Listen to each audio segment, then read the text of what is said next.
talking about all things basketball tonight with famed sports writer, journalist, and fellow alumni, Sam Smith, class of 70. We're joined by PACE alumni guests from, I calculated, it's about seven decades, former and current PACE setter athletes, as well as parents, friends, PACE staff, and faculty. Thank you for joining us tonight. It is wonderful to see already so many familiar names and faces. I'm thrilled to moderate tonight's discussion on a topic of basketball, a sport that shaped my early years, certainly enhanced my college experience at PACE, and gave birth to the beginning of my professional life. Tonight's special guest is Sam Smith, who needs little introduction if you're a basketball fan. Sam is a Naismith Basketball Hall of Famer, inducted for sports journalism, and a Chicago Bulls contributor who most recently appeared in the recent ESPN documentary, The Last Dance, which chronicled the rise of superstar Michael Jordan and the Chicago Bulls. As for me, I graduated from PACE, class of 65, and I'm very happy to say that I've been continuously involved with the university since graduating.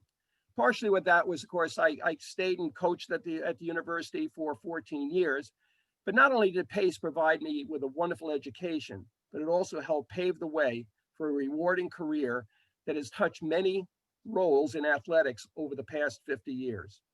And it also allowed me a front row seat to see the growth and development of athletics at PACE. For people like Sam and I and Bobby Fenster and some others who were around a few years ago, you'd just be amazed at the facilities, the quality of teams, and the schedule that they play. You know, I'm flattered to be a member of the PACE Hall of Fame, and I know we have a few other Hall of Famers with us tonight. Kevin Gallagher and TJ McDonald are both on already, and I think that Jackie Bird is maybe on, but should be coming on later. And all of us are proud members of the PACE Athletic Alumni Board, whose mission is to advance the student-athlete experience at PACE. As people who recognize the importance and the important role that sports played in our lives, and how PACE athletics was transformational for us and for many of you, I know that PACE is a link for all of us here tonight. In the spirit of setters helping setters, I invite all of you here tonight to help us help today's athletes by becoming a member of the PACE Setters Club. Easy to do, doesn't cost you a lot of money, but it keeps you involved, and we really want to see you do that. We'll be passing along more information as we get going. Now, before we get to the conversation started, please note that we have one housekeeping tip. We have everybody muted, but we welcome questions. You can submit them to Dana Burr, who's on the picture in there, via chat, and we'll get to as many questions as we can. Dana and Kim Turner are a part of the development and alumni relations teams at PACE and will be part of the program tonight as well. You know, we already received a number of questions from you as you registered, and many had to do with the ultra popular documentary, The Last Dance. So with that, I asked Sam if he would kind of take that as a jumping off point, and probably going to answer a lot of the questions that were asked in advance. But Sam, why don't you tell us about that documentary, the preparation from it, and your role in it? Sam Smith. Thanks, Gene. Was I supposed to write a speech also? I didn't do that. No. That was a good one. I like that. Anyway, I'm glad. I'm pleased to be here, and I appreciate PACE inviting me, even though I think it's because she just wanted to kill some time before the football game, but that's okay. I graduated, you mentioned 65, I graduated in 70. And, on the serious vein, which I don't like to get into too much, PACE did a lot for me. One of the things was that I started it as a business student, and it persuaded me that I was not going to be very successful in business. I recall a class in which they were talking about Eurodollars, and I answered that I thought it was what they paid the cleaning ladies with. So, but what PACE did give me an opportunity to do, and it says opportunity on that little PACE thing, as I recall in Greek, I guess, was to get into journalism, because that's where I started. We didn't have a journalism program at PACE when I was there. I was downtown campus, and actually through the athletic department. I remember I was literally sitting there with Peter Finnerty, and we had construction workers on campus, as I recall, and the students were protesting, and we had fights, and a lot of the stuff that went on at University of Wisconsin, but nobody burned. We didn't have a math building. And the students from the newspaper, nobody wanted to write about sports. They all wanted to write about the war, current events, all that sort of stuff. And they said, does somebody want to write about sports? And you could be, it would pay. And since my athletic career was in decline at that point, that's where I started. And really, when I was writing about, Pace legendary figures, Jeff Kelly, like Tom McKenna, unlegendary guys like Danny Fitzpatrick and like, Vic Chigano, some of my friends there. And that really got me started in the journalism career. And so, I have a lot to Pace in that respect. So yeah, as far as, I'm probably here in part because of, as you said, because of the Last Dance video show. Pretty much the country was shut down last spring. There was no sports. And Michael Jordan, cleverly, as his timing has always been tremendous, they pushed up that documentary a little bit, released it, and I ended up in elements of it, which gave me a little bit of celebrity again, which basically kind of got me recognized at my Starbucks, and I was able to get free iced teas refills till I realized they did that for everybody. But anyway, so in watching it, and we talked about it, I wanted to sort of start off. I don't sort of do speeches, and I hope want to keep this as informal as anything. So when people ask me about it, about the documentary, I sort of joked and said, it's like a lot of the TV movies. It was a great story, but it was kind of based on a true story. And there were several elements of it. But if you're telling your story, which Michael was doing, and I know Michael, I'm not close with him, but I covered his entire career. I was at his first game in '84 in Chicago. And literally, when he came to Chicago in '84 as a rookie, I mean, I was at the draft. I remember Rod Thorne said, look, let's not get too excited here. This is not exactly the kind of player that's going to turn around a franchise. And then Rod got in the Hall of Fame after that for drafting Michael, and after having blown the previous 6 drafts or something when he was Bulls GM. And literally first week in Chicago, I went and did the sort of boilerplate. Rookie comes to Chicago, spend a day with Michael at his apartment up near in the suburbs where the practice facility was. And I remember walking in, and he was ironing clothes. And I thought, well, this was sort of a put on for, he knew we were coming up to do a feature story. And I said, what are you ironing clothes for? Is that just, for me, my benefit? He says, no. He says, I iron on my own clothes and I sew. He said, I took home ec in high school because I was always embarrassed by my big ears, and I never thought I would get any dates. So, and I didn't think I would get married. So I figured I was going to have to learn how to cook and sew and clean and do all those things for myself. He's obviously was able to move on to some areas where he didn't have to do it. So anyway, I go back a long way with Jordan. And so as a result, was part of it, and had maybe questions will come up, some things I wrote in the Jordan Rules book with so much controversy. Anyway, I digress, and you can cut me off anytime, Gene, because I can talk for a long time and not get to the point. So let me try to get to the point here.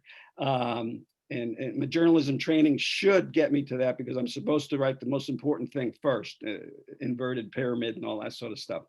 Anyway, there were a couple of things in the Last Dance which didn't exactly happen, but it was Michael telling his story. And if you're going to tell your story, you're the hero of your story. You tell your story the way you want to tell it. It was one figure when the pizza thing. They had this little episode when we were in the finals. I think it was '97 when Michael had his famous game where he got sick, the flu game they were calling it. He got the flu, was sick. There was no question. It was incredible. They were 2-2. Pivotal 5th game in Salt Lake City. before they're going to come back to Chicago. Jordan's sick, plays. We saw the dramatics of it. And it was true. Pippen sort of carries him, off. I mean, he ended up, I think he's had the last 10 points in that game. And he played like 42 minutes or whatever it was. And it was a remarkable performance. But so, and it's sort of like a story was told already. We got the flu, everyone accepted that. And so then in the documentary, it came up, his trainer, who had written some books, and also said, well, do you think the reason he got sick was he was poisoned? The poisoned pizza. They brought in this pizza, and it was very suspicious and all. And it was a complete fabrication, because what really happened, I found out, was that he'd gotten out. The Bulls, we were up in Park City. That's to avoid the crowd. And then every day we drive into Salt Lake City for practice, and we were driving back and forth, and he got altitude sickness, but it didn't sound.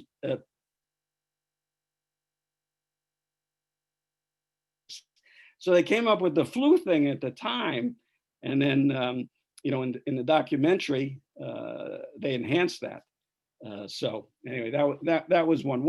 Another one was what they kind of implied. They didn't say it exactly, but they implied that Rodman was having one of his meltdowns, and Michael went to Vegas to get him, which he didn't. That did not happen.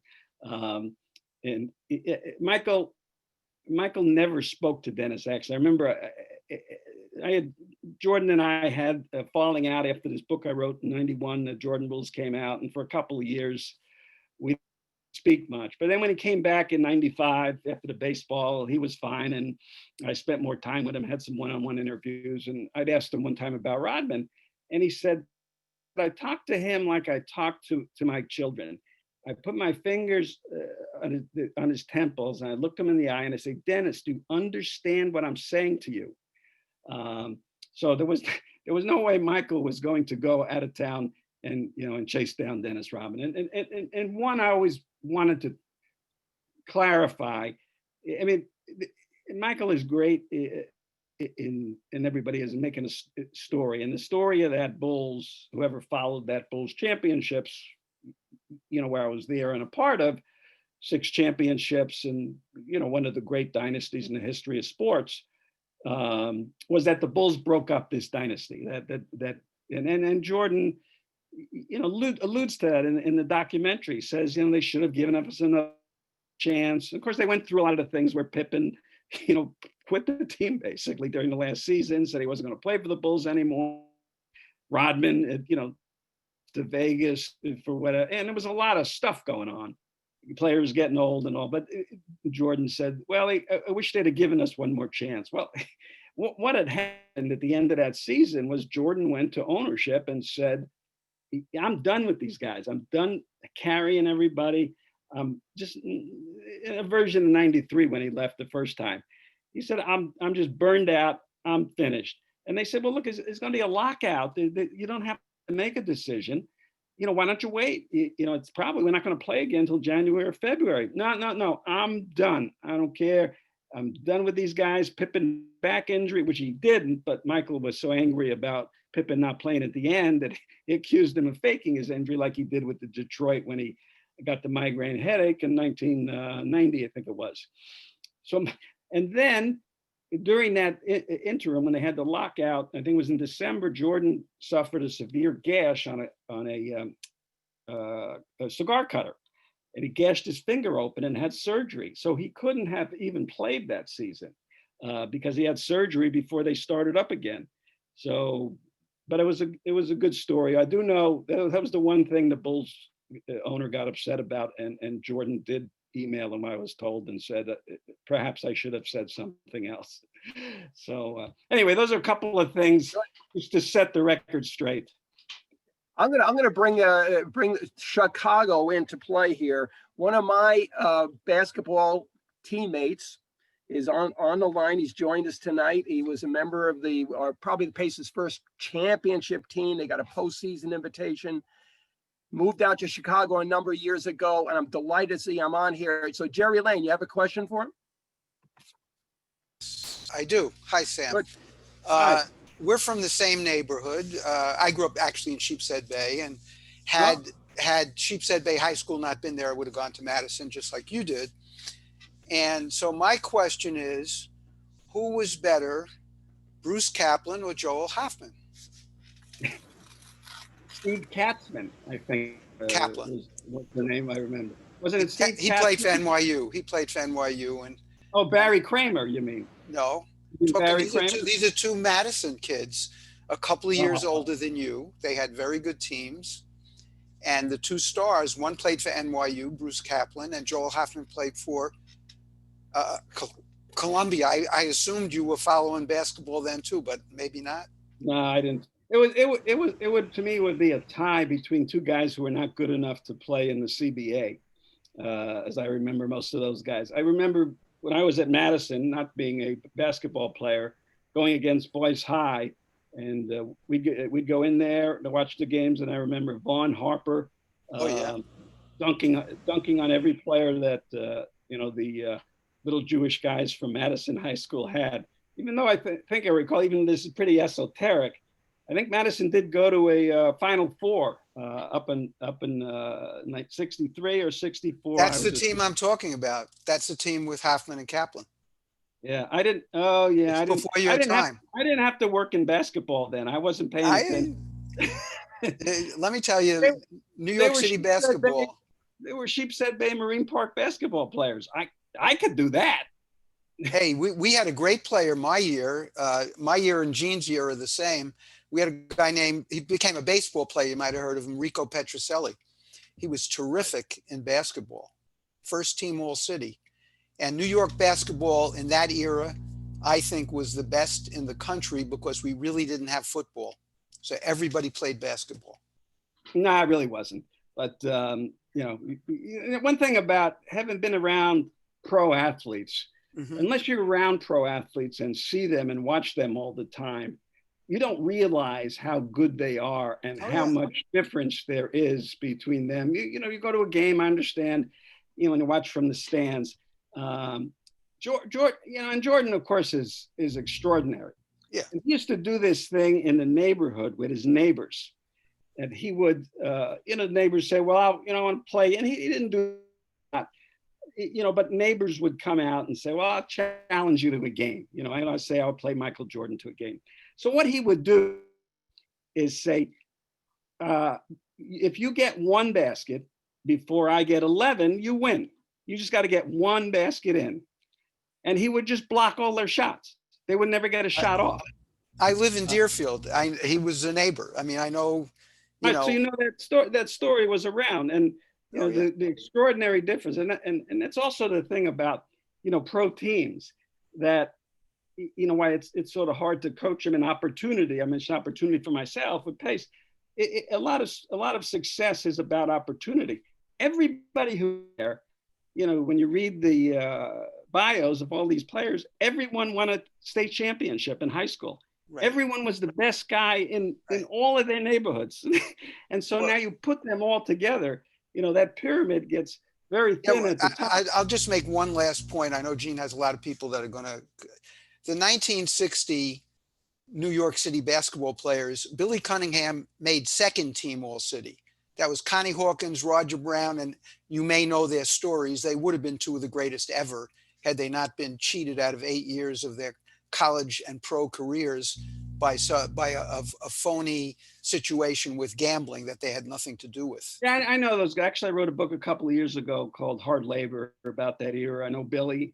Billy was a big part of that book. It is about the NBA in the 60s and 70s. And, I don't want to get, versus one. And I know New York is about, I grew up in New York, and I know New York is about, we're the best all the time. But, there was Wilt, there was Oscar Robertson, Elgin Baylor. As good as Billy was a sixth man on the Philadelphia championship team in 1968. Right. He wasn't a starter. Right. He couldn't start on that team. But he was a very important player, though. Very good player, yeah. So when I get you guys have tapped into that era of basketball in New York City that was fabulous, and it was all public high school pretty much then. Yep. I remember perhaps the best player that I ever recruited basketball wise at Pace was a starter and a star at Erasmus Hall, which had a solid program every year. And I went and watched him play against Boys High, and it was the best high school basketball game I ever saw. And Stu came to Pace, played 1 year for us, but he had this dream of going down and being a Bulldog in Georgia. So he went down there and graduated, came back to Pace, actually replaced me as basketball coach. But what I love about this, I love following some of you guys who played for me and I played with, that Stu in 2017 was named the head coach for Team USA in the, Stu, forgive me if I mispronounce it, the Maccabia games. Did I get that right? That's close enough. Yeah. Okay, or the Maccabea games. I heard it both ways there. And this is the third largest sporting event in the world after the Olympics and the World Cup. And so Stu was the head coach for Team USA. And I think you won the South Americans championship and went on to it. Anyway, but Stu, I want to give you an opportunity to kind of broaden the conversation there. And do you have a question for Sam? I do. And I remember playing at Madison, Ron Hagler, not to get away from us. I'll ask Sam a quick question, but it was an honor and a dream to play at Erasmus, I must say. And those were about, I think, a decade later than the teams that Jerry and Sam are alluding to. And it's Gene, I don't remember that you were at that boys game, but we played boys a second time that year to go to the Final Four at Madison Square Garden. And the legendary Frank Mickens came banging into our locker room after the game. And he said, I played for John Bunyan, who was also one of the first Black coaches in New York City, along with Mickens. And we beat him a second time. And Mickens came into the locker room and said, John, can I talk to your boys? And he said, sure, not that you had a choice. And Mickens said, I just want you to know that no team has ever beaten one of my teams twice in the same year. So that was quite an honor. Anyway, Sam, it's an honor to speak with you and ask you a couple of questions. I'll just ask you from an international perspective. I was lucky enough to be the head coach of the Maccabi Games, which is kind of like the Jewish Olympics every 4 years. I'm familiar with it, yeah. It's a great program. It really is. And we had a wonderful experience. This player from Israel just got drafted. Yes, that's what I was going to ask you, Sam. From your perspective, what has been the influence of, the international players, on the NBA? I wonder what your perspective would be on that.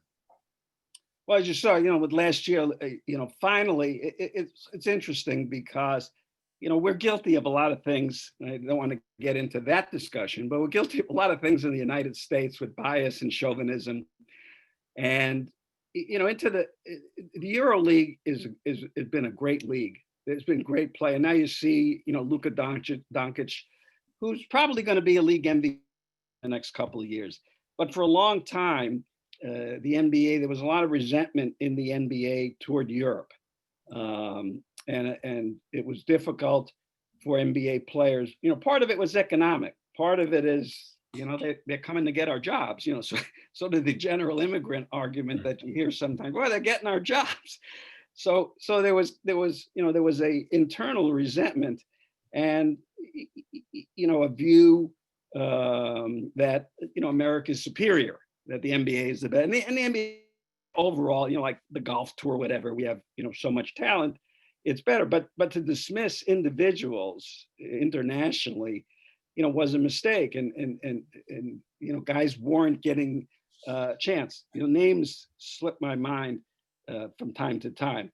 But the guy with the Nets who got killed in the car accident in '93, I remember when he came to Portland before that. Great shooter, Petrovic, that's it, thank you. Petrovic. And I remember with Portland, and I remember that, and I knew guys in that locker room, and I remember going in that locker room and they were making fun of him. They say, well, he doesn't shower and all that kind of stuff. And he just wouldn't get a chance. They wouldn't put him on the floor. And it wasn't until he finally got to the Nets, who were a bad team then, and he got opportunity. But so it took a while, and probably, Dirk Nowitzki was probably the real pioneer who changed it. 2001 gets drafted, And I remember initially players were looking down. In fact, Don Nelson even called them Irk because he said there's no D. And but and so they've had to prove themselves even more. But now you see guys like Jokic. And what the irony of this is, so much of American NBA basketball has transitioned to a European style game. Big guys who go outside and shoot, physical play, and so it takes a while sometimes in our country to accept things that going on other places in the world that are excellent. But now I think there's been a universal acceptance, and we see guys every year, and especially with Doncic now, I think everybody recognizes that, he's a top 5 player in the NBA right now. And he was 21, 22 years old or something. So he's going to be one of the elite figures. And, the Bulls, who I work for the Bulls website now, he was one of the guys that they were considering, ended up being drafted by Washington, I think number 9, and, has a chance to be a high level player. So it's really a great brand of basketball that gets unappreciated. And what we saw in the Olympics with Manu's team, the Argentine beating, I mean, really, we had to put together our greatest all-star team, a dream team, to beat these guys. So that should have given us an idea in the 90s. Thank you. Sam, we got a question from Dean Spilka. What do you think of the game nowadays in regards to how it has shifted from the big man mid-range type of scoring to a focus on perimeter 3-point shooting and heavy ball movement? Well, everything evolves. I'm not a huge fan of the analytic. And of course, that's a function of being elderly. We have difficulty accepting a lot of the change that's occurred. And we see it in sports, baseball, which was my sport at Pace. And from the show they were talked about it, this the first episode of this series, that same thing, and identified with a lot of what they were talking about everybody getting up, exit velocity, swinging for a home run, striking out, putting in 16 different pitchers, and I understand that math is important. You did say there is no math on this thing, so that's a positive, but that's the emphasis on 3-point shooting. The NBA game was getting, was slowing down and getting too physical. Riley's Knicks in the mid 90s really were a cancer on the game. They played dirty, they played physical, they played slow. I don't know if my internet connection ever is knocking me off at all. But and so the NBA realized they had to do something. And so they altered the rules, went a hybrid European system, with the zone defense, 3 seconds off the zone. And so what it's evolved to, with the combination of the mathematics and a lot of the young owners in sports, and it's a factor of it too. The young owners who came in basketball especially, made their money, with spreadsheets, and they made their money in math calculations. And so it's been a natural transition to say, well, it's, if that works in business, why can't it work in basketball? And there are a lot of elements of it. I understand 3 is more than 2. I even in my business program at Pace, I knew that.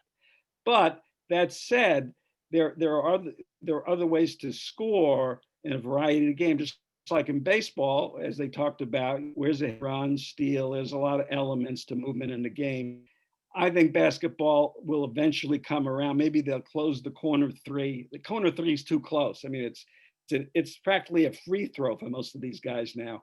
So there isn't been a lot of talk in the NBA about doing something about that, the corner 3. But what we've seen in sports is they've changed the rules in every sport to focus on offense. You can't do as many things in football, the receivers moving out, quarterbacks have had these incredible numbers. Baseball is hard to figure because it goes back and forth with the drug use, the steroid use some years back. But I think they are trying to come up, not immediately because of the bio thing, but some sort of a balance in basketball that, can we get, the what has to happen is somebody has to win doing it the other way. Golden State won shooting a lot of threes, even though they really weren't. Kevin Durant wasn't a huge 3-point shooter, shot a lot of mid-range, but the way they played with movement and the publicity with Curry, his long shots, and Klay Thompson, success always follows success. So people copying everything, what worked. And so a lot of that happened in basketball. Once somebody goes with a mid-range game and you see great mid-range, and there are, and they succeed that way with movement and those elements, then it will change a little bit more. But it's still a great game, but everything that's great always needs some tinkering. Hey, Sam, we have a couple special guests with us tonight, and one I see she's on here now. The Pace women's basketball coach, Carrie Seymour. Carrie's been with Pace for 28 years. You want to talk about a successful program. In those years, she's on a precipice to her earning her 500th win at Pace, 486 wins. So this year, if they get a season going, I agree with all you guys. A round of applause. I think it's just phenomenal. 500 wins is phenomenal. In addition to that, Pace women's basketball has made it to the NCAA tournament 10 times under her leadership, including an NCAA East regional title and an Elite Eight appearance in 2000 and 2001, and a pair of trips to the Sweet 16. She's a 6-time Met Writers Coach of the Year and a 2-time Women's Basketball Coaches Association District Coach of the Year. So, Carrie, thank you for being with us. Give us a little snapshot of what you guys are doing today, and maybe have a question to Sam. Yeah, thanks, Gene. Really, all those accolades have meant I've been around for a long time, and we've had a lot of good players at Pace and a lot of people at Pace that have helped us be successful. So it's just been a good situation, and like I said, it's all the credit to the players. Right now, all our students are going to have moved to remote learning. So our players are home. Most of them have class tonight. They're home and will be taking their exams after Thanksgiving.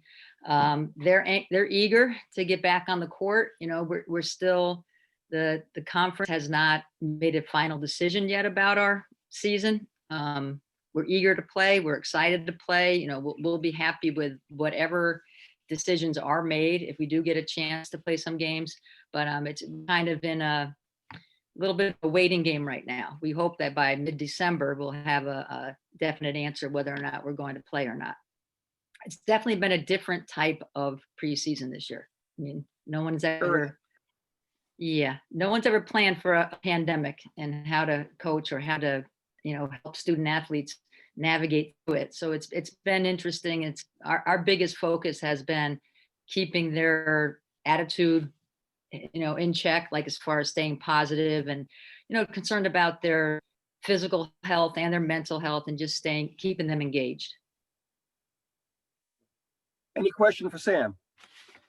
I have a question, and it's not directly basketball related, but it is. I don't know if you follow much of the WNBA, but a big, something big happened this past spring where the Players Association and the league came to an agreement about salary increases and other benefits for the players. And the talk has been that because of that, a lot of the veteran players will stay in the league longer. Do you think keeping the veterans around longer, do you believe that's a good thing for the league, or do you think it's better to bring in the new, younger talent? Well, I can tell you're a great coach because you credit the players immediately. That's what all the great coaches do. Now, of course, with all those accomplishments, you probably ought to be doing this thing instead of me. But that said, I do follow the NBA, the WNBA. I'm a big fan of the WNBA. There's a team here in Chicago, and I go to a lot of their games. And I've done WNBA stories over the years. I know Ann Drysdale who is a Hall of Famer and, you know, one of the legends of women's basketball. And in a lot of respects, women's basketball, like European basketball, was treated, you know, unfairly for so many years, ignored. And one thing I find watching WNBA compared to NBA, which I primarily do and have done for many years, is the WNBA players actually play harder than the NBA players. Now, you know, there's always a notion NBA players don't play hard. They wait to the last 5 minutes. That's not true. They really play hard. It's just they're so good. Sometimes you can't tell how hard they're competing, but they do compete. There's such a consistency of hard play. Now, you know, the women players lack the athleticism of the NBA players, obviously, the dunking and the leaping and all that sort of stuff. But the quality of play is just tremendous. And the hardship that women players have to go through because they play overseas, you know, to make money. You can't make enough money playing in the United States. And to credit David Stern and what he's done with the WNBA has been extraordinary, because there were several leagues that didn't make it. And the NBA really has contributed to keep the WNBA going. It's sort of been a lost leader in some respects. But those players, as you know, have to play overseas to be able to make enough money to come back and play here. And so now what the NBA is doing, and when at the labor talk, labor discussion is trying to enhance it economically so that they don't have to go overseas. They can train or at least be here longer. And I very much support that and hope the Women's League can pull that off, where they don't have to spend 6 months. And those are really hardship conditions, especially now, as you can imagine, in the pandemic. And there are a lot of women I know who still are overseas and playing in leagues in Russia and different places. And you can imagine how difficult it is. And then they come back, and you know, WNBA season is in the spring into the summer. They go straight from playing in Europe, Russia, all over the world with a week off back into here. So it's really remarkable careers that they have to do. I have a lot of tremendous regard for those players. Hey, Sam, we also have our Pacers men's basketball coach with us tonight, Matt Healing. And Mattson is heading into his 5th year. Last year, they had a great year, 19 wins, and he's really building something special there. And last year, something unique. It was the first time Pace had topped the top 25 national poll. That's Division II. And Division II is really strong basketball. In the conference, the Northeast 10, I hope I got the name of it right, Mark, there, Northeast 10, I think it is. It is a solid basketball conference. Baseball also, they are terrific competition there. And last year they started out 9-0, jumped them up into the top 25. And at one point they were ranked number 2 in the Division II. So Matt, also maybe just a little snapshot of what you guys are doing, and a question for Sam. Yeah, thank you very much, Gene. An honor to be on the call with you as well, Sam. Thank you. Yeah, I mean, just a credit to our guys. We've got a great group of guys. A lot of them from last year's team, from that top 25 team, are on this call now, and I know they have some questions for you. Just like Coach Seymour said, we're eager to play. We're waiting to get word to go ahead, but we are ready, of course. We talk frequently within our team about the NBA of the 80s and 90s compared to the NBA now. So I'm sure you might get some questions in the chat about LeBron versus Jordan in their prime, who might be the best. And I know a lot of people talk about The Last Dance, but for me, you know, I read your book, The Jordan Rules, when I was in high school in the 90s. So to me, that was kind of The Last Dance, you know, way back then. You know, that was a polarizing book and something that hit home to me as a young basketball fan. I guess really, you know, and then I guess the story goes that, you know, you tried to shop around the idea of the Jordan Rules book to various publishers, and a lot of them didn't have much interest in Michael Jordan or that Chicago Bulls team. So I guess my question to you is, what made you think they were going to break through to eventually become champions, or what did you see from that group of players and that fabric of that team that you thought might make for a best-selling book? I doubt you thought they'd win 6 championships, I guess. Well, yeah, thanks for that. No, none of us thought. In fact, that season, I was pretty naive about the whole process. The Jordan Rules book Thanks. Yeah, that was came out in after, and a lot of what you do in life is being in the right place at the right time and getting fortunate. And then I clearly was. I'm proud of the book, but I never anticipated it would have the impact. And I've been traveling around with the Bulls several years. As the beat writer for the Chicago Tribune, I worked for the Chicago Tribune for 30 years. Left in 2008. And so in the process of that, over the years, I had met got to know a lot of the more well-known writers who've written books and things like that, and spent time with them. And I said, well, they don't seem so smart. You don't seem any smarter than me. Maybe I can do this too. And I'd always been, one of my favorite authors was David Halberstam, who'd written, great nonfiction books on Vietnam and the media and sports too. And he'd written this book called Breaks of the Game he spent the season embedded with the Portland Trailblazers in the late 70s. Now he had the bad luck. He was a much better writer than I am or ever have been able to become. But he had the bad luck of spending the year with Portland, the year after Bill Walton got hurt.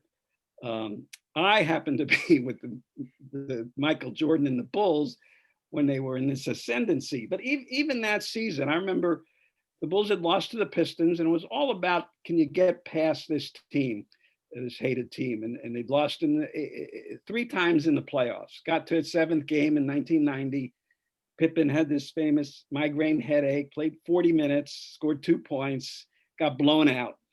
So we get into the 90-91 season, and I tell the players, I said, well, I'm gonna write like a kind of a diary of the season, behind the scenes. So the fans want to know, when you guys are on the court, what are you talking about, or what goes on in the locker room? Just not a whole lot really does. Like when the pitcher goes to the mound, what do they say?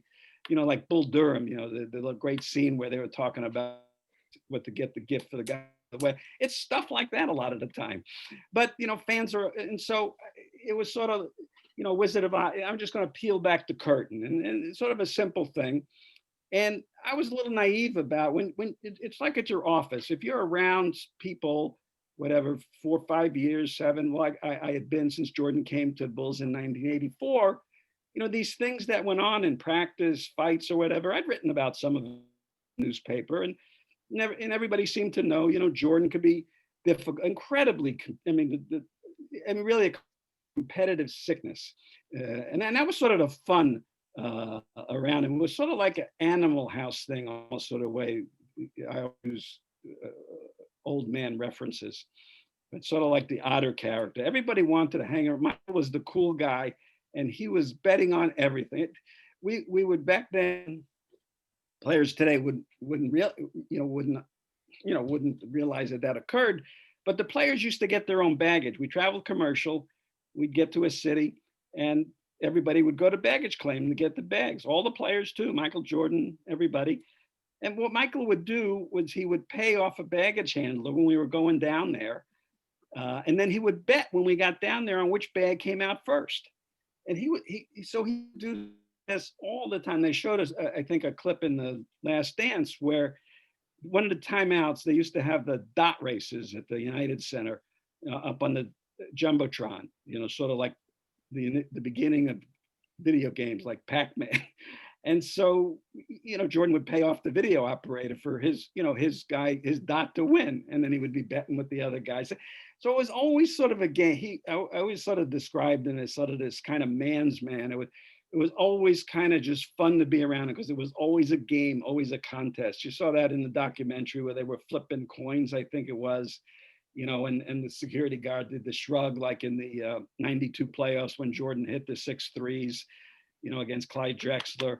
And the guy became a meme. Is that what you call it? I don't know what that is. But anyway, so in the Jordan rules, I thought it was pretty innocent. I just write down some of these things, what it's like to be around the team, what goes on. And it wasn't anything, evil or criminal, but Jordan, like I remember on a plane, Grant would play a bad game and he would tell the flight attendant, don't let him eat. He didn't deserve to eat, stuff like that. And Horace would get mad, but that was just sort of the stuff that went on around the team. I didn't think it was any big deal. And I put it all in the book, and it was, it was this. I think if you read it now, you would think, what was the big deal? But anyway, I digress. To get to your question, none of us really thought, including the team, that they were ever going to win. I remember that in Chicago media the year before, 89, 90, there were columns all the time that you can't win a title. And it was not unknown around the NBA to hear that you cannot win a title with Michael Jordan on your team because he shoots too much, he scores too much.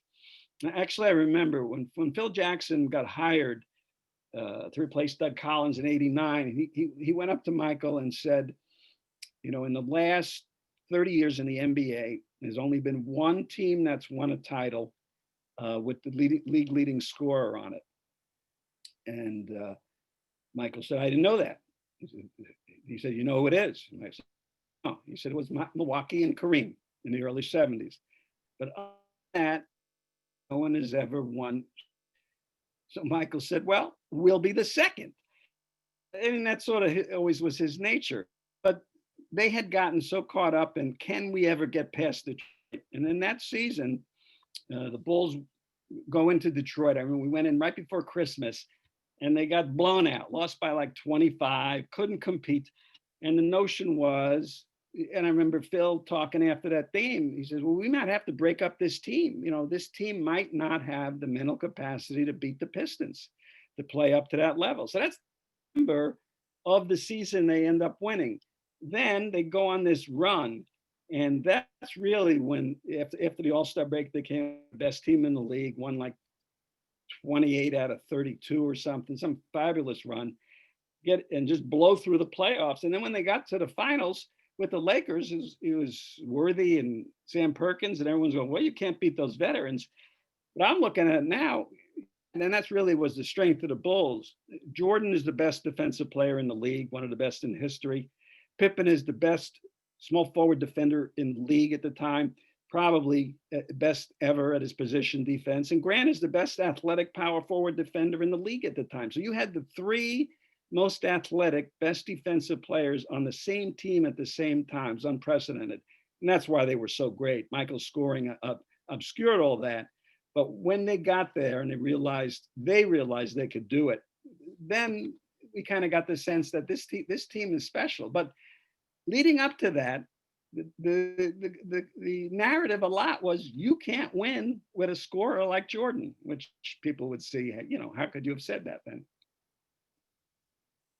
Hey, Sam, you mentioned that you had been a beat writer for 30 years, and now I just seem to have lost my the chat thing there. But we had two questions I wish I had actually thought of myself, and I'm going to combine the two of them. One was, what is it like to what's a day like with a beat writer who's covering a team? And the other one was, could you describe the difference of what it's like to be covering a team that's winning, and what it's like and how it changes when that team is losing? Well, yeah, two things. Things have changed dramatically in the sense of access in sports, and it's very corporate, it's very closed. And players, you hear with players now that they all talk about their brand. Players have, because of the economics, players have literally become their own corporations with, the amount of money they make, the employees.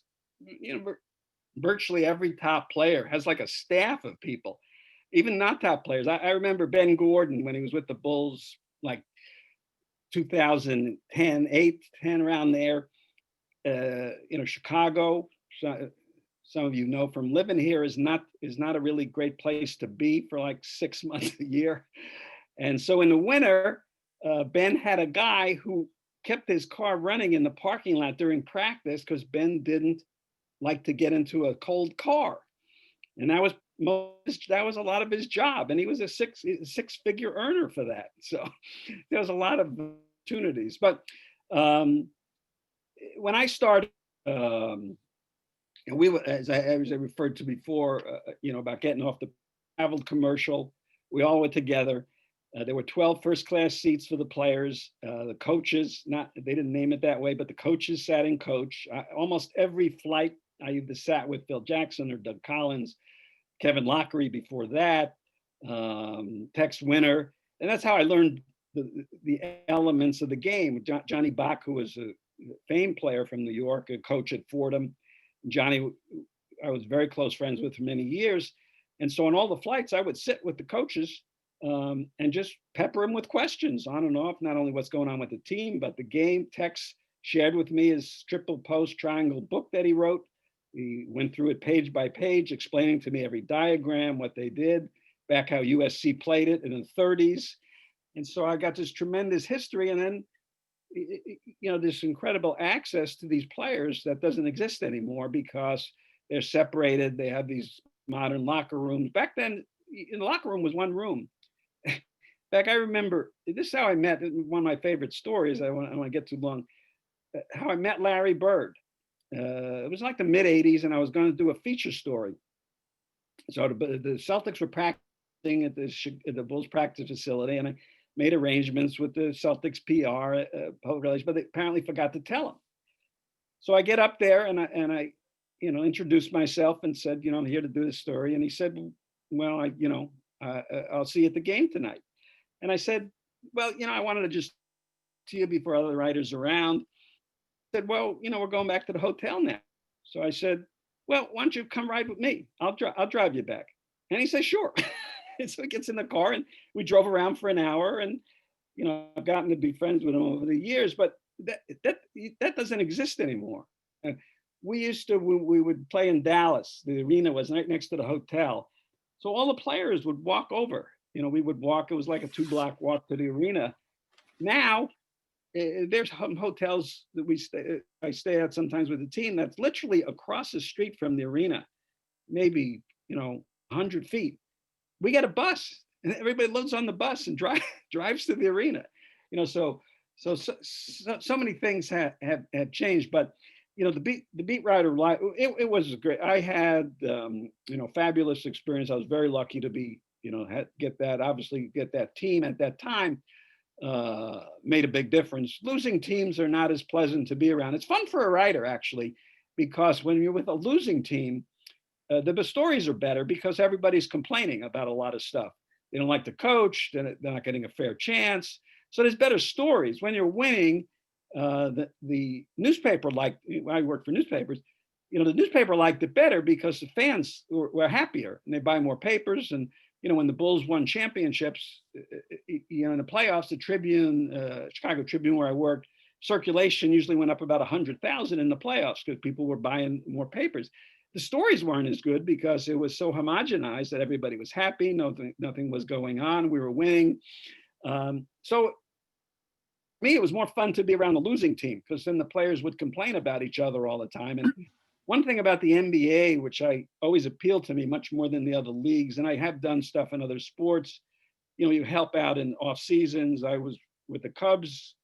I think it was 84 playoffs. I was with everyone in Chicago media had to be with the Bears in 85. I did a lot of golf. Gene, by the way, it let me play in one golf match with Pace, and I'm 0-1 as I recall. But I covered some British Opens and did a lot of other things. In no sport are players more open, more independent than in basketball, and that's what I loved about it the most, because the players are essentially corporations. They grew up, whereas baseball, they play in small towns and single A, double A. By the time they get to the major leagues, they're protected. Football is the military; everything's a secret. Golfers, country clubs, and how awful it is around country clubs, and Gene, how those people are. Basketball players, when they were 12 years old, they're playing in front of 20,000 people in arenas and AAU. So much more sophisticated and mature than all of the other athletes. And then so they're always open to communication much more than they're willing. And if you compare NBA stories to stories in any other field, is always more stories in the NBA. The characters are always more interesting. Whatever the advertisers, and they always look about, the most known athletes, they're always NBA. they are the most open and outspoken of all the athletes, and really the most. Hey, I Sam, don't know if I answered that. well, there used to be a saying that the only one who could hold Michael Jordan under 20 points was Dean Smith. So him coming out of college, everyone recognized that he was a great talent, but there was a lot of rumors going around where he would be drafted. Mike Klubak, you had a question there. Why don't you phrase it better than I would here? Dean, can we get you? Okay. Hi, Sam. Good speaking with Hi. you. It's an honor. Question. Thanks. I heard a rumor. I used to live in Houston, and I had heard a rumor that Portland offered the Rockets Ralph Sampson for Clyde Drexler and their number one. This was the year that the Rockets drafted Hakeem Olajuwon. So the story goes that Houston would have drafted Michael Jordan, and the Rockets would have had a team of Hakeem Olajuwon, Michael Jordan, and Clyde Drexler. Any truth to that rumor? No, I know that story very well. And it's a great story in hindsight, because if you look forward and you say, Houston had the opportunity, they wouldn't have had Clyde, but they had the opportunity to get Michael and Kareem and Hakeem together. And so how great a dynasty would that have been? The greatest center of his era, probably, a unique player, and Hakeem, Michael Jordan, the greatest perimeter player. Just to go background, was I was there for those drafts, and so in '84, and it was the '84 draft. Actually goes back to '83, where Houston drafts Ralph Sampson. Houston has the worst record. Ralph Sampson's the number one player in college, 7'4". Actually would have been better in this era than he was, but he was a great player. He got a knee injury. And he is in the Hall of Fame. So, and then actually this is what led to the lottery, because Houston led in '84 draft, started dumping games, throwing games. What they would do is sometime in the fourth quarter, they would take out Sampson. They never let him finish in the game. So they were losing. Now, because Hakeem, everybody wanted Hakeem in that draft. Still was an era of centers in sports. And before about, it was a question about how the game is played, and then versus, now perimeter player. The '80s was still, it was still the great, great centers. Kareem is still playing. Patrick Ewing is coming along out of Georgetown. Moses Malone, they win a championship in Philly with Moses Malone. You needed Parrish to win a championship with Boston, even though you had McHale and Bird. So it's still a center-dominated league. And now everybody wants Hakeem, Houston. And now they're all jockeying for it, and they're throwing games. Bulls are doing it too, right down the stretch. We were. In fact, I don't even know if you remember the Tulane betting scandal, where they were throwing games, and like the old city scandals of the '50s. And I remember fans in Chicago were yelling Tulane because they're at the game, and you could tell, but the coach and everybody's trying to scheme to get the number one pick and get Hakeem. Okay, so, but the theory then, because it was a big man league, is Houston wanted Hakeem with Ralph Sampson. That was the notion of how you two big 7-footers, and a perimeter 7-footer and a post 7-footer, Ralph outside, Hakeem could play inside, that was the way to win. And I remember asking this, to Portland. Now, Portland's thing was they had Clyde Drexler, drafted him in '83. And the view was Jordan wasn't better than Clyde. That Clyde was an all-star, two-guard, shooting guard. And they also had Jim Paxson, who had been an all-star. So Paxson was an all-star in '82. And they draft Clyde in '83.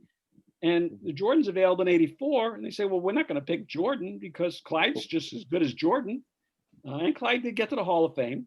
And so they said they needed a big guy. So I remember asking the Portland, I knew Stu Inman and the Portland people, and actually Bill Fitch, who coached Phil Jackson in college, I know, and Fitch was the Houston coach. I said, did you ever, because what you should have done was traded, with Portland and got the number 2 pick and picked Jordan number 2, like Portland did, because they picked Sam Bowie.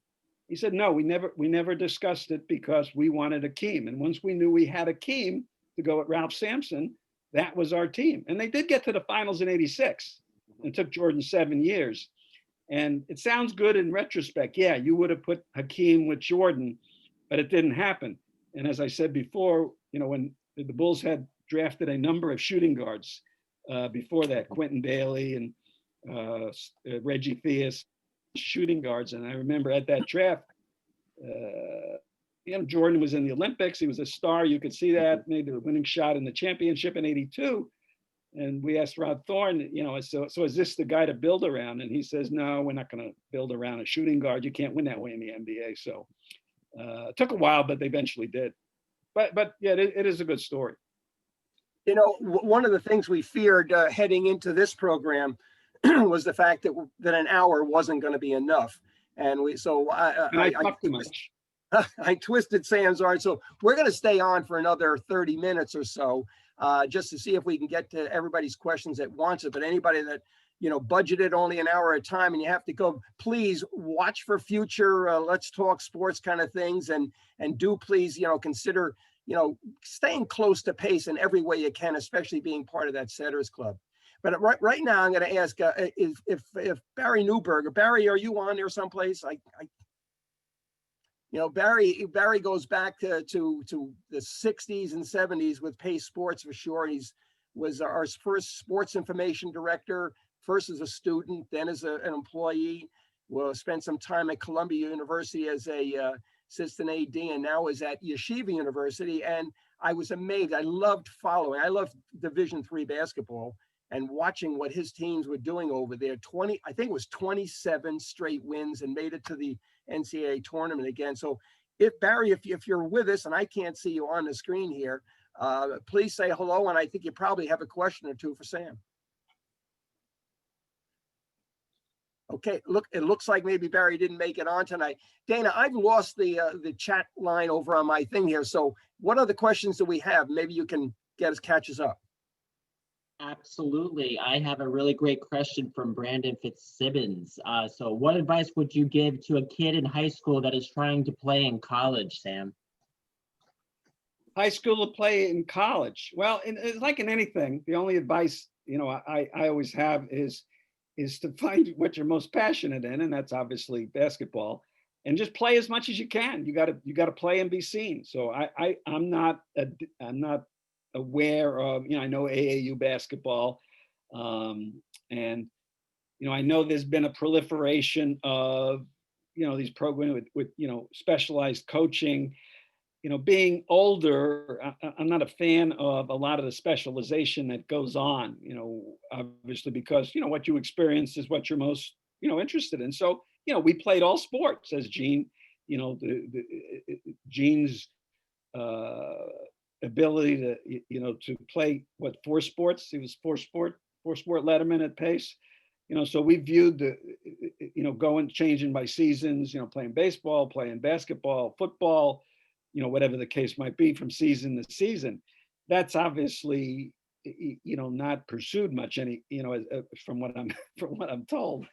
And there's so much specialization and specialized coaches and training. And so I'm sort of a little mystified about how youth sports works, other than the one thing I know is that, you got to play in games and you got to compete in games. And that's what scouts watch. That's always matters. And, I've done a lot of work on the NBA draft, because it occurred last night. And, I know from talking to the executives and the scouts, they watch workouts and whatever, but what influences them most of the games. And somehow, whatever it is you could do, you just participate in games as much as you can, and someone will notice you. Terrific. I see, Sam, I now see 3 of your former teammates on a line here that looks like Jack Pilla and Bobby Fenster and Warren Fisher. So I want to give them an opportunity just to say hello and see if they have a question for you. Well, I have problems with all of those guys because of their defense. And I could have, I might have been able to pursue a professional career if not for the way they fielded. Sam, I want to thank you. The other day I was going through some boxes of stuff that I saved from school, and all the articles you wrote, all the sports articles, you're always very favorable to me. I didn't get that many hits, but when I did, you wrote them up very nicely. So I want to thank you for that. Well, so in other words, I was more of a fiction writer back then. Yeah, partially. You're very Glad to good. do it. Glad to see you again. Thanks for doing this. Yeah, appreciate it, and it's good to see you, Sam, and Warren too. I saw he with his picture. Warren, I see Warren. Warren's in the neighborhood here. I see Warren Is that right? from time to time. Yeah, we suffer equally in Chicago in the winter. Oh, I don't suffer quite as much as you do, Sam, though. there you go, Warren. Yeah, Sam and I get out once in a while. We get have pizza or whatever, but and once in a while we get to hit the little golf ball around as well. Yeah. A year ago this time, Warren and I went into training for the Pace alumni baseball game. I was pitching, trying to get 60 feet. It seemed like longer than it used to be. It is much Warren longer. was trying not to be injured by the grounders I was hitting him. Fortunately, the event got canceled, and I felt badly because they were dedicating dugout, I guess, to Gene. Yeah. No, But very Warren nice. and I were not able to come and embarrass ourselves, so there was some positive to that. Hey, does everybody know your nickname in college? I hope not. No, it's a very good nickname. We called you Doc. Yeah, I recall that, and I had some jokes about it, but it's somewhat irrelevant, especially in this era where we actually need docs Yeah. as opposed to mine. Well, the I reason remember the nickname Villanova better. Yeah, that's a bad one. That's a bad one. John, Pill? this is John Pilla. We don't see John Pilla very much. He's coming the farthest here. He's in Portland, Oregon, and I think he just got off the Atifa line, right? Weren't you downtown burning something? Yeah. Yeah, I was burning a bunch of stuff, no problem with it. But you should tell the crowd the Villanova story. That was our first experience with the doctor. That's probably not a good for. That's probably not good because there's young people on this. Oh, okay. I think they probably have more respect for us if we don't tell those things. Okay. Dana, I'm going to turn it back to you for more questions here, but I think the fact that Bobby and Jack and Warren, they're reconnecting a bit here. It just shows one of the real values of athletics, college athletics. I hear it, guys. Sam, I'm going to guess you haven't seen Pilla in 40 years, maybe. Well, I hadn't And for Bobby a long Fenster? time. John, Well, okay. Bobby Fenster, I hadn't seen in 50 years, I'm sure. 50 but years, John but I hooked up with. you will instantly reconnect, and that's that kind of thing of being teammates. The same thing with Jerry Lane and I. It could go years and years and years, and you pick up, and it's like the conversation just ended an hour ago. So great to see you guys here. Dana, any more questions? Of course, absolutely. So, Sam, who are your favorite players to cover in today's NBA? Today's NBA, those are tough questions only because they're really, I know sports get criticized and guys, they're spoiled and they make all this money and what they're complaining about. There's really high quality people play sport, and especially people I know in the NBA.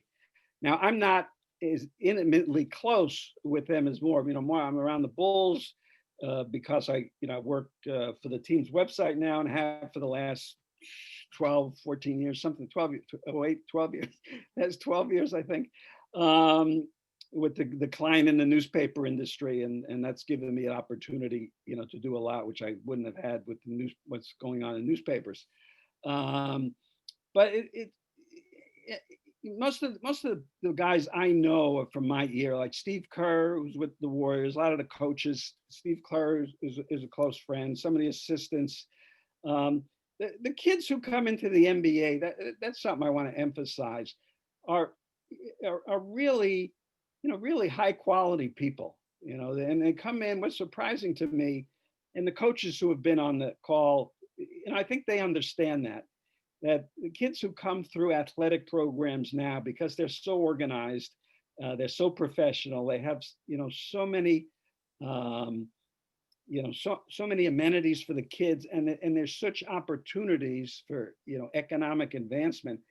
I did this, I mentioned the book I wrote on the NBA early years in the 60s and 70s. I spent a day with Oscar Robertson, which was a great thrill for me. And I was able to spend time with a lot of these great players, Wes Unseld and John Havlicek. I think I did the last interviews with them before they died. And when I spent the day with Oscar, he told me in the off season, he worked for Pepsi. And I don't know if you remember seeing these Pepsi delivery men. They had these pinstripe Pepsi uniforms that they used to go around. And that was Oscar Robertson. To my mind, when I talk about my greatest team ever, Oscar Robertson is my point guard. And I know kids would, most people pick Magic Johnson and whatever. And Magic is great, no question. But he's the best all-around player, able to do so many things I've ever seen. And you can imagine that he had to have a winter job to support himself. So the economics in sports is so tremendous, and players come to realize that. And they're generally terrific to deal with. On the current Bulls team, I've spent probably the most time lately with Zach LaVine. He was really, a terrific guy. I did usually when a guy makes an all-star team or a guy does something, I do sort of a big feature family kind of thing, spend some time with him, talk to his parents, and, really dedicated, close with his family, bought his family a home. These kids all do these things for their mothers and their, parents, and great stuff that, because of the economics, share a lot. And so it's really, it continues to be a great experience to be around these players, because they continue to be, very open, very conversational, very welcoming. You don't have the access that I did back in the, in the 80s into the 90s, once they started getting private planes. And, I remember when we would travel, we would stay at a Sheraton Holiday Inn. We were at hotels sometimes, those hotels where all the doors open outside. Now it's like a league rule. You got to stay at a four. Nobody stays at anything else. So, so much has changed as far as, what they get appealed to. But what it just comes down to still is the game. And these guys really are committed to the game. And they're really, decent people to work with.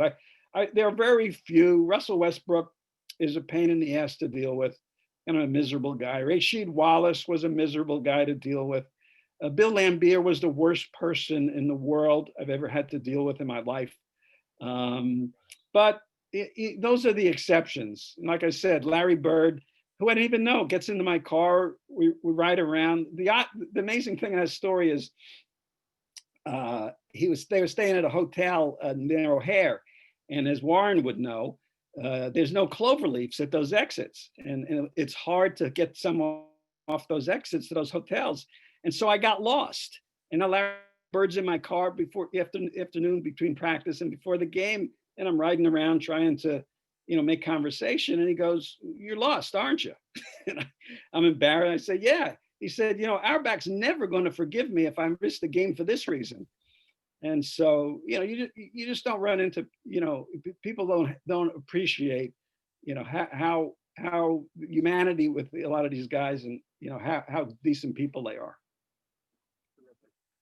I don't want to push Sam too far here tonight. And I know we have Mark Brown is with us here tonight, the university's athletic director. So I want to just give him a minute to say something. And by the way, I take great pride, and now, again, an observer of Pace athletics for now something like 50 years.